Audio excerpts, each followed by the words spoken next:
আজ আমি fried rice করে দেখাবো। তার জন্য বাসমতি রাইস নিয়েছি। এই বাসমতি রাইসটাকে ভালো করে চটকে চটকে ধুয়ে আধ ঘন্টার জন্য ভিজে দেব। ধুয়ে নিতে হবে, একটু দুবার ধরে ধুয়ে নিয়ে আর আধ ঘন্টার জন্য ভেজে দিতে হবে।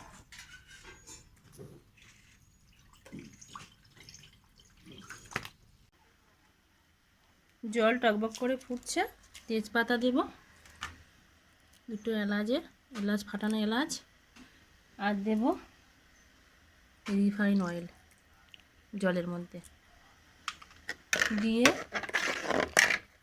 এবার আমি এতে একটু বেশি করে লবণ দেবো, কারণ আমাদের অনেকটা ভাত হচ্ছে।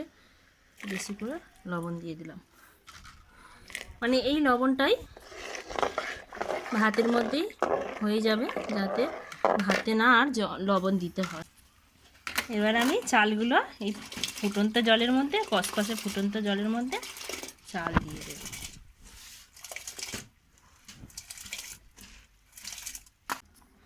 ভাত ফুটছে, এই চালটা প্রায় 80% মতন সেদ্ধ হবে, তখন আমি নামিয়ে নেব। এখন একটু বাকি আছে, আর একটু হবে, হলে আমি এটাকে নামিয়ে নিয়ে দেখাচ্ছি।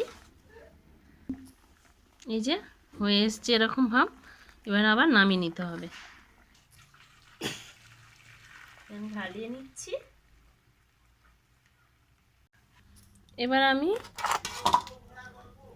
গাজর, ক্যাপসিকাম আর বরবটি এই কটা আমি ভেজে নেব। কড়াইতে তেল দিয়ে দেব। প্রথমে বরবটিটা দেব,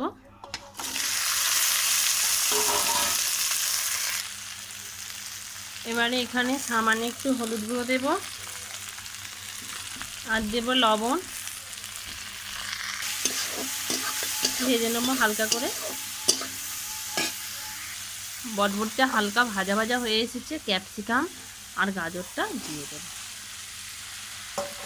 দিয়ে এর সঙ্গে ভেজে নেব। আগে লবণ দেওয়া ছিল, আর লবণ দেব না, এতেই হয়ে যাবে। প্রায় ভাজা ভাজা হয়ে এসেছে।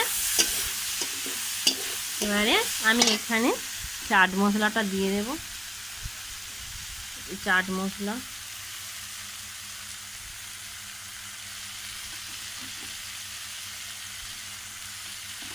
এটা দিয়ে আবার আমি ভাজা ভাজা করে নেব। 5 মিনিটের মতন আরও নাড়ব।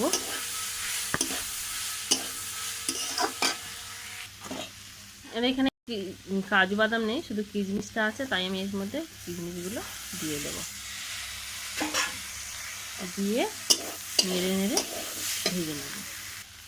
ব্যাস, আমার ফ্রাইড রাইসের জন্য সবজি একদম প্রায় রেডি হয়ে গেছে, ভাজা হয়ে গেছে। এবার আমি ফ্রাইড রাইসটা বানিয়ে দেখাবো। দেখুন বন্ধুরা, হাঁড়িটা খুলে দেখাচ্ছি। আমি কোনো ঠান্ডা করতে দিইনি কিছুদিন, কিন্তু কতটা ঝরঝরে ভাত হয়েছে দেখুন। এবার আমি এটাকে এই গামলির মধ্যে ঢেলে নেব। সব কটা ভাত আমার ঢালা হয়ে গেছে। এবার আমি একটু দমে বসাবো।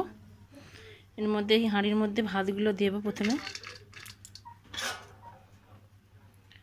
খুব গরম, একদম হালকা করে। আর এই সবজিগুলো নিয়ে এরমভাবে সাজিয়ে দিতে হবে।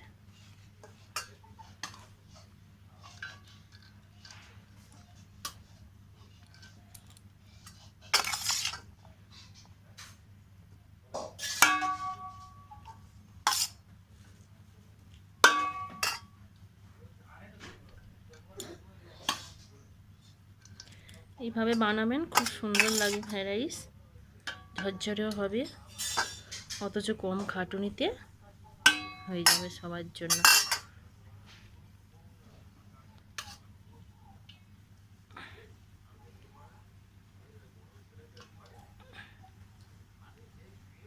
এবার যে মশলাটা করে রেখেছিলাম, হালকা হালকা করে এর উপরে একটু দিয়ে দিলাম। দিয়ে আবারও আমি সবজিগুলো দিলাম। দিয়ে এইভাবে লেয়ারের পর লেয়ার দিয়ে সাজিয়ে নিতে হবে।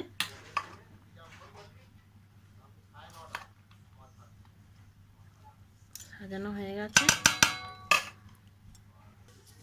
আমার সাজানো হয়ে গেছে। আমি এবার একটু ঘি দিয়ে দেব, উপর থেকে ঘি ছড়িয়ে দেব। ঘি দিয়ে এবারে আমি এই থালা নিয়ে চাপা দিয়ে দিলাম। উনুনটা নিমো না, উনুনে হালকা আঁচে আমি বসিয়ে দিচ্ছি। এইভাবে আমি 10 মিনিট দমে বসিয়ে রেখে দেবো। হয়ে গেছে, আমি এবার নামিয়ে নেব। আমার হয়ে গেছে। এবার এই সাদা ভাতগুলো এর সঙ্গে মাখিয়ে দিলে সাদা সাদা ভালো লাগবে দেখতে।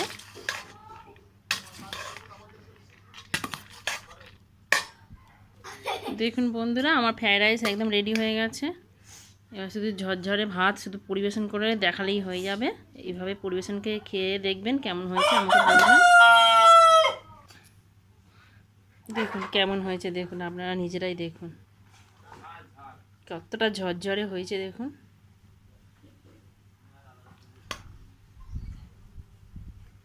যদি ভালো লাগে কেমন হয়েছে বলবেন আমাকে খেয়ে কমেন্ট করে।